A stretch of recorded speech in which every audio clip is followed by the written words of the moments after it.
Saludamos al señor Dante Vera Miller, sociólogo que ha trabajado como responsable de estrategias en conflicto social y terrorismo en las gestiones de los ministros del Interior Rospigliosi y Gino Costa. Se han establecido esta semana muchas culpas cruzadas, que si en el gobierno de transición, que si en las gestiones de Rospigliosi y Costa se descuidó la política antisubversiva, lo que ha creado un caldo de cultivo para que el monstruo de la subversión asome otra vez la cabeza. ¿Qué hubo y qué no hubo, señor Vera Miller? Buenas noches. Buenas noches, ¿cómo estás, señora? Bueno, en primer lugar creo que hay que señalar que la cuestión del terrorismo es una herencia del fujimorismo. Claro, pero la queríamos como herencia en el pasado, no en el presente ya. Claro, el asunto está que la desactivación de las bases militares, la reducción del presupuesto para la lucha contra el terrorismo, se produce en los 2 últimos años del fujimorismo, porque Fujimori estaba más dedicado a su reelección y a la corrupción. O sea que no es cierto que con Fujimori todo caminó muy bien y cuando se fue él es que vino la debacle. Nosotros enfrentamos un problema muy serio, muy serio. Usted ingresó luego del gobierno de transición. Pues sí. ¿Qué encontró? Eso de que Sendero había logrado instalarse en determinadas zonas del país, básicamente en las cuencas del río Eni y Apurímac, en donde nosotros, y eso lo hemos constatado por los vuelos que hicimos con la Policía Nacional, instalaron campamentos, campos de cultivo, tienen masa cautiva casi esclavizada con la cual hacen una especie de colonización y han liberado una zona... ¿Población cautiva? ¿Población que no comparte sus ideas? Claro, no... porque estos campamentos no están en centros poblados constituidos, sino de que ellos han capturado jóvenes, mujeres, hombres, que los han llevado a la selva, en zonas muy retiradas, donde han instalado sus campamentos, tienen sus trochas, tienen sus chacras. Eso encontró usted en agosto del 2001. Así es. Cuando empezó Rospigliosi como ministro del Interior. Y debe entenderse que hubo una contención con una política del gobierno de transición, ¿o usted no encontró ninguna política antisubversiva? No, yo creo de que lo que se mantuvo ahí fue una política de seguimiento por inteligencia.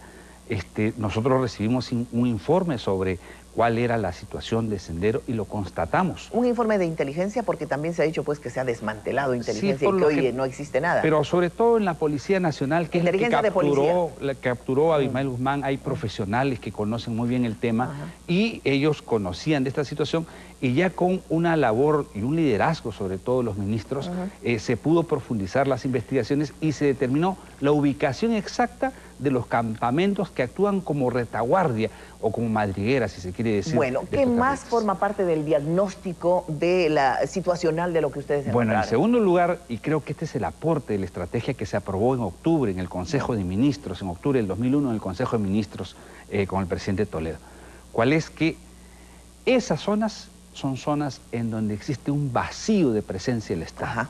Unas brechas enormes, sociales y políticas. ¿Y ustedes por qué no la cubrieron? Porque hasta ahora hay esa ausencia del Estado. Oiga. Lo que significa que cubrir esas brechas y ese vacío obliga a una política de aplicación sistemática, continua, persistente y de años. Comenzaron por algo porque Hernando Rospigliosi, como ministro del Interior, dijo: hemos encontrado bases antisubversivas cerradas, estamos reabriéndolas. ¿No las reabrieron? Bueno, sí, justamente en coordinaciones con el ministro de Defensa y con el general Quiabra, en ese entonces jefe de la región de Lima, se logró aperturar 5 bases contrasubversivas en las zonas del río Eni y Apurímac.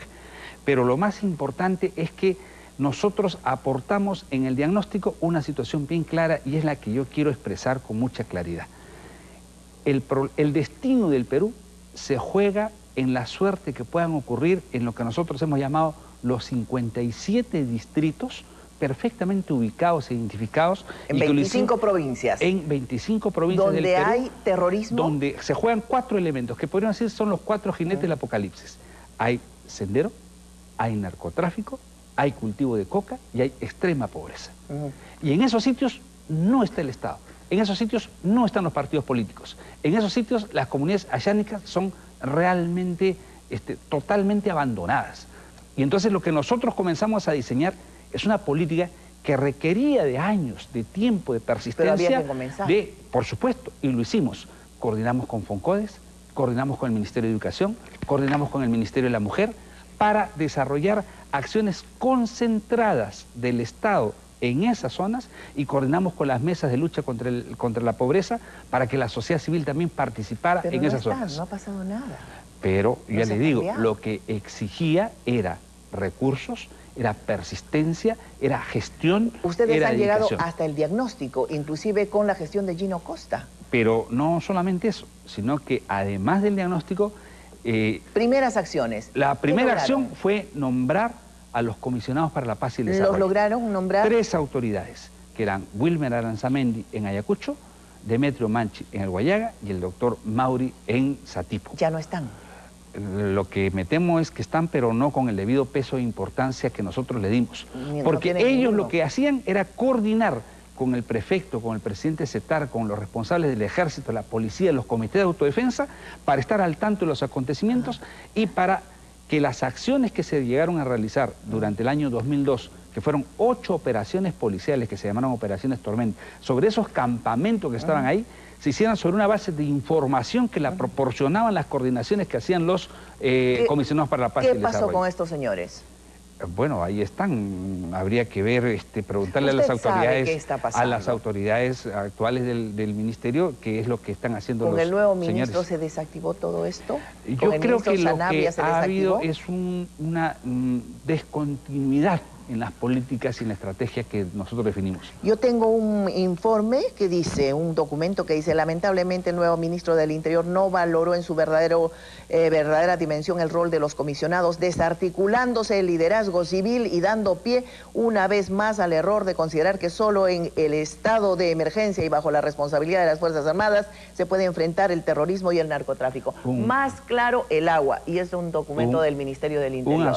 Un asunto claro es que nosotros intentamos, y lo hicimos creo, recuperar los fueros de que el orden interno es responsabilidad del Ministerio del Interior. Pero este documento dice pues que se ha desarticulado, señor.